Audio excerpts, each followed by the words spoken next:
So, let's go ahead and get started. First of all, why don't you say what your name is and who you work for? George Perkins, and I work at Super Rare Games. And this is a question that I didn't actually send to you for a list of questions, but I figure it's sort of important for us to discuss. First and foremost, what is Super Rare Games? So Super Rare Games are a limited edition distributor and publisher of physical Nintendo Switch games. So we specialize in bringing indie games which didn't have the chance to have physical releases. We create physical releases of them. All right. So you make limited editions of games. Basically, you take games that are usually digital only, and you make physical releases of them and sell those. So we create very small runs of games. So we create about 5,000 copies of each game we work on, and the idea is to loved on the eShop and to create versions of them that you can have in your room, put in your shelves, and enjoy for forever basically. I think it's such a nice feeling on having a physical product. Yeah. Icon on your Nintendo Switch. I think it's such a nice feeling to have, and hopefully people as well feel the same about the games we're working on and really want to see these physical products, in their houses, basically. Yeah, and you've already published one game, Human Fall Flat, and today, when we're recording this, Super Rare Games just announced the second game that you'll be publishing, The Fire in the Flood. So The Flame in the Flood. The Flame in the Flood, my mistake. So, The Flame in the Flood. So, why make physical versions of eShop exclusive games? So I think what we're doing is we're trying to. I think the problem with the eShop is that in years to come, the eShop won't exist. Yeah. Download these games and giving people the chance to physically own the games that they love, which I think in itself is such a massive thing. I guess the way the world is going is it's going very digital, isn't it? It's, games and never actually see a physical product. So what we're doing is to these people that love these titles and want to see physical versions of them. I think definitely there's such a nice feeling, of having these physical products. It's the same thing vinyl for audio products. We're seeing this whole shift from digital media to physical media. It's really, these games that people love, we want to create physical editions of them. I think the big thing with the eShop is that, in 20 years' time, the eShop might not exist, and it would be nice to have these physical products and still play them. Yeah. Where you might not have the chance to before. Yeah, I mean, like the earliest mobile phones, cell phones, they had video games on them as well, very primitive ones, and those are all gone now, and we don't know what some of those are that even once existed. So it's great to have physical releases of these digital-only games that years from now, when those digital versions are gone, we still have them and we're still able to play them. Exactly, and there's a good point with mobile phones as well, because I remember there was a game called Flappy Birds, but then they removed it from the App Store, and there was people selling their iPhones with the game still downloaded on them for hundreds and hundreds of pounds because people couldn't actually download Flappy Bird anymore. Obviously, people came along and just made clones of it, but the original Flappy Bird didn't exist. So definitely, what we're doing is media that you can keep, you can collect it. Yeah, it's a form of video game preservation, and fans of my channel will know how huge I am on that. Just getting physical games and preserving them so that in the future they will still exist, whereas digital games, it just takes a little button somewhere and the whole server shuts down, and that's that. Exactly. And I think, for me personally, when it's a weekend and I want to play a video game, look at your shelves and say, oh, which one should I pick out now? And I think there's such a beauty in it. Yeah, I think definitely the way the world's going, you think about, the music I listen to, and it's all on Spotify or Apple Music, and I never actually see anything physical, but collecting vinyl and keeping them because it's such a nice feeling to have. Yeah. So I'm sure a lot of people are wondering, why a physical release? Super Rare Games it looks like you guys are going to focus on about 5,000 copies of each game for each release. So why make it limited and not make it a full-out retail release where you can go to a store anywhere in the world and buy it? It comes down to, I guess the answer to that question comes down to, why don't people release physical copies anyway? Like, why do super rare games have to exist to help support publishers? That's a really good answer. I try. But I guess the reason why is because, you know, when you've got something digitally, you have infinite stock. You need to decide how many copies you produce. So the reason for 5,000 is a case of keeping it very, very limited, keeping it very exclusive. You know, I think it's a nice feeling of knowing you own something which is only one of 5,000 in the world. There's a certain kind of, you know, a certain nice feeling about that. Yeah. So definitely, you know, we could quite easily, you know, have 100,000 copies of the game, but then we just become, as a business, that becomes unsustainable. Case of, you know, if I gave you a game and said this is one of, you know, 100,000 game, which says this is one of 5,000, that we put loads of care into. We've created unique trading cards with, and we've created a vinyl sleeve with it. I think there's such a nicer feeling of having that, and this is definitely very much kind of, you know, a limited edition kind of, you know, collector's set for the game, basically.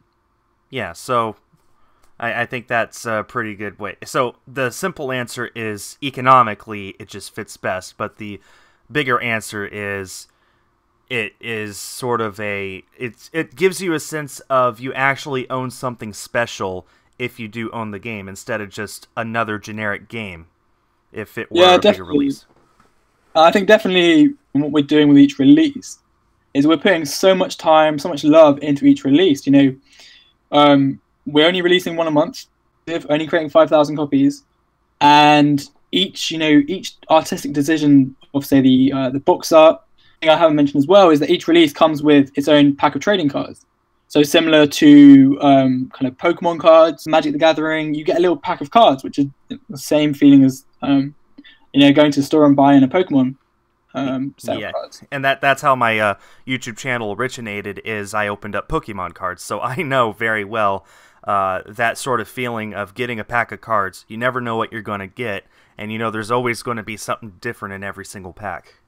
Exactly, and again, I noticed that about your channel, which is really, really cool, and so I think definitely, you know, bring that whole collecting feeling of trading card games. We have a similar thing here. So whilst the scale of it's a lot smaller, that's associated with each game, and that will be the case going forwards for every release. Okay.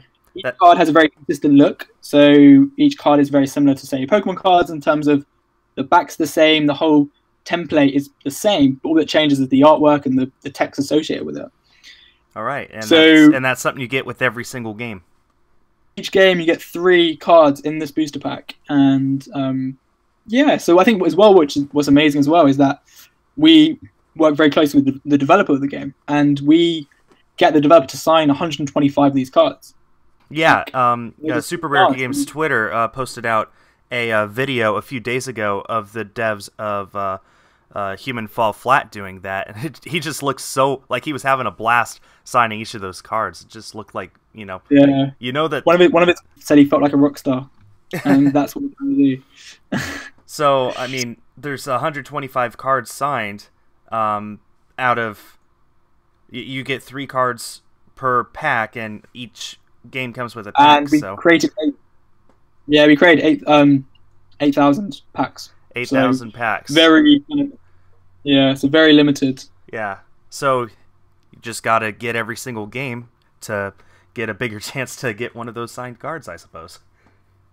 Yeah, so we do as well. We do sell the packs individually as well. So that was one of the first things we sold out of for Human Fall Flat. Okay. So there are the chance to buy more. Yeah, that was actually going to be another question: is do you sell these packs individually? And it sounds like you do. So there you go. Okay. So it's definitely as well. We're not trying to make people have to buy multiple copies of the game. We don't want that to be the case. You can if you want to. But we're, you know, again, I want it to be a case of, you know, your mate has the other 2 cards and you can trade them, and, you know, again, you might have a mate online who has a couple, and then you can, you know, have this trade, and I think definitely that's such a nice thing to have. And then going forwards, I really want people to have their super rare sets of cards and have this. And I'm sure you're the same. I have lots of binders just full of cards. And yeah, very cool to have people having similar things for our sets of cards. All right. Well, we've been talking about cards for a while. Let's go back to the games. Let's go back and talk about that number you gave. 5,000 copies of each game. Why did you come up with 5,000? Where'd that number come from, and why did you stick with that? 5,000 seemed like a good number to keep it exclusive. I think this is one of the big things we didn't want to, again, as I was saying before, make it a normal distribution of the game. That isn't what we're looking for. We're looking to create this limited edition version of this game. Serves as kind of a nice number because it keeps it exclusive. But at the same time, I think something that's quite controversial in the collecting market is about you don't want on the site the second things go live, and that's something that again I don't want to be the case. I want it to be a case of think about it for a week and then say, oh cool, I want to purchase this game now. I don't want it to be a case of we release something, it sells straight out, and then people are left disappointed. Yeah, I think that whole mentality encourages people to buy the game purely to sell it, and this is for people who love the game and want to see it on their shelves. Yeah, I know when Human Fall Flat went up for pre-sale, I found out about that. I was on the Discord and I saw that post when I was in the airport on my way to New York for a week-long vacation, and I was just so bummed because I thought there was no way I was ever going to get it. But I came back from my vacation and there were still plenty of copies left, and I just thought, well, that helps out a whole lot. Just being able to think about it, or if you can't get it, at least if you miss it by 5 minutes, at least you have the chance of getting it a little later. Yeah, definitely. And I think, obviously we're starting from a standing start in terms of, this time last month, no one knew who we were. So we're still obviously establishing our community, reaching out to people who think, who'll be interested, growing our social media channels, lists, etc. But definitely moving forwards, we have this thing called the Super Rare Club, which will be introduced quite soon. Maybe by the time this goes out, it'll be implemented. This is the first I've heard about it. And this is kind of one of my chances to talk about it and let people know about it, I guess. Super Rare Club is basically people who will be able to buy the games up to 24 hours beforehand. So the idea is, if you really want a game, you can be part of the Super Rare Club, which will just be people that are very passionate about the product. And on the site, you'll be able to actually purchase the game beforehand. So it's a case of there is going to be no rush. You've got 24 hours, so you can buy it whenever you want to. Yeah, so definitely going forwards, I'm kind of very aware of the fact that if we keep growing the way we have been growing, because we've been growing very exponentially. So I think it's a case of wanting to reward those that are passionate about our products. So you can be part of the club. All right. So there should be hopefully more information about the Super Rare Club going forward. In the meantime, why don't you walk us through the process of getting a game printed? Now, I gotta say, first of all, you're not the first company to make limited prints of digital-only games, but so that means that that there's definitely a precedent, and it makes it a little easier than if you were to start this maybe 5 years ago, for example. But I'd assume that there's still a process to getting your company set up, reaching out to other companies, having them reach out to you.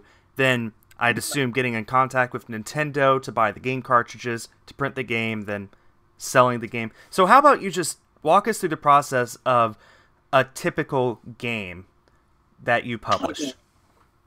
So I guess the idea first comes when Nintendo Switch, you're playing a great game. So you start playing a game and you say, oh, this is a really cool game, I love it. You're like, what? I really want a physical copy of the game. I think this is how Super Rare was started. The whole idea of, actually, there are lots of great Switch games that I want to own physically that aren't currently there. So at that point, it says, oh, that's a bummer. From that point, we then, reach out to people, find the contacts. From that point, have an initial meeting, talk about what we do at Super Rare Games, to the developer slash the publisher of the game, and from there, you know, again, I think most developers and publishers love what we're doing, so it's been, you know, taken too much to win over people. They love the idea, they love how passionate we are with each product, they love the ideas we have for, you know, box art, for trading cards, for vinyl sleeves. So it's definitely a case of we really have this good understanding of what we can do for each other. Okay. The turnaround is actually quite short, really, for most games. It's a case of reaching out to people, and then from there, it kind of, you know, for Super Rare, and from there, you know, our graphic design team go ahead and, you know, create all these beautiful box art and stuff. And from that point, after we've got all of the stuff sorted out, we apply, we talk to Nintendo, and then the magic just happens, basically. All right.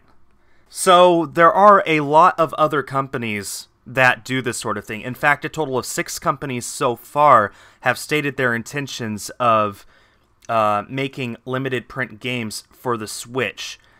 So far, proud to say, Super Rare Games is the only company that has actually done that to date. You were the first company to publish a truly limited print game with Human Fall Flat. But aside from that, what sets you apart from other similar companies?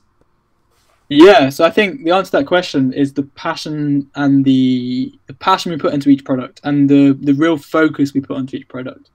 When the volume of releases that we are doing is 1 a month. So in that month period, we really are focused purely on this one game. Via our social media channels, and things like that, you can see that we're so passionate about each product, and this really comes across. And this is one of the reasons why we've been able to sign such good content, and going forwards, we have some really interesting things lined up. Are so focused on creating the most beautiful for the consumer. So, you know, this is why, you know, we have these complimentary trading cards that come with the game. Really trying to have this feeling of the game comes through the door, and it's not going to be a case of, with Super Rare, that you open your package up and it's there and it's done. That's not what we're trying to go for. You open the game up, set, you have your stickers, and we're really, really trying to experience to be as satisfying as possible for the collectors. And this is one of the reasons as well we're very engrossed in the collecting community. When you have an end goal, which in this case is to release as many physically as we can by doing 1 a month, always the same as a consumer's goal. And when you're very aligned in your views, it becomes a very, you know, seamless experience of really bringing content that we want, and also we know the collectors want as well. Okay. We stand out is the quality of the products, the quality of the games, and also, you know, yeah, being part of the community ourselves. Yeah, and I mean, I can vouch for that firsthand. I've seen you personally all over the internet, just in all of the groups that I belong to for Switch collecting. You're there not just to, you know, say, hey, this is what Super Rare Games does, I want your feedback, but you're also there as someone who loves Switch and physical media just as much as the rest of us. I can definitely vouch for that. Yeah, I'm glad that comes across, because that is completely, you know, what we're doing, which is really cool. Yeah, it really shines through. So, on that note, you said that your aim is to make 1 game a month, so 12 a year, obviously. Where do you plan on stopping, if ever? How many games are you planning on publishing? I guess it's a case of, you know, yeah, definitely keeping 1 a month, and I guess, yeah, we'll just see where it goes, I guess.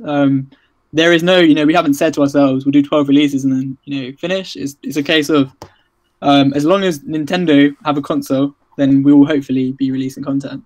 So as long as the audience is there. I think as long as, you know, people want it, and as long as, you know, I think the way the world has gone now, there's not going to be a massive rush back to physical. Definitely, the world's getting more and more digital, and it's really interesting. I've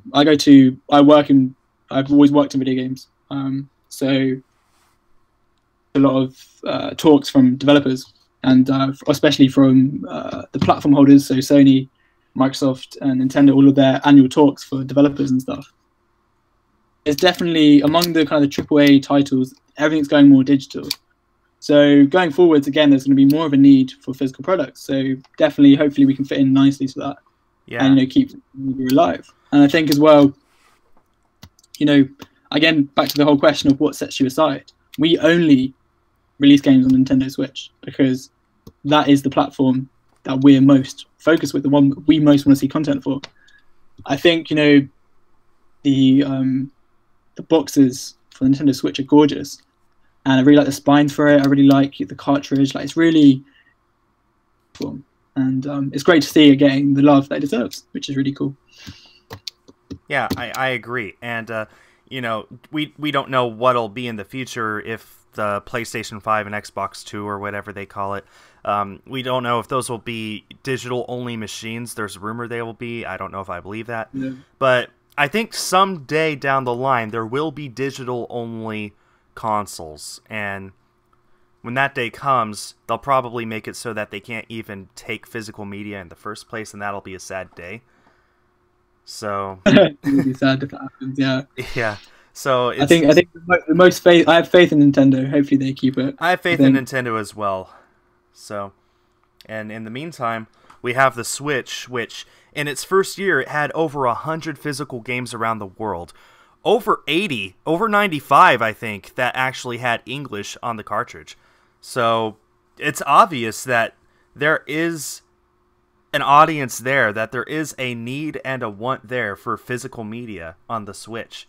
So it's great to see your company and other companies like you who are making these physical games for digital eShop exclusives. Going back to what we were saying earlier, in 20 years, the eShop will be gone, and there won't be any way to download them to play them. But if you have it on the shelf, you can give it to a friend to borrow, and they can play it and enjoy it. And that's all thanks to people like you making it possible.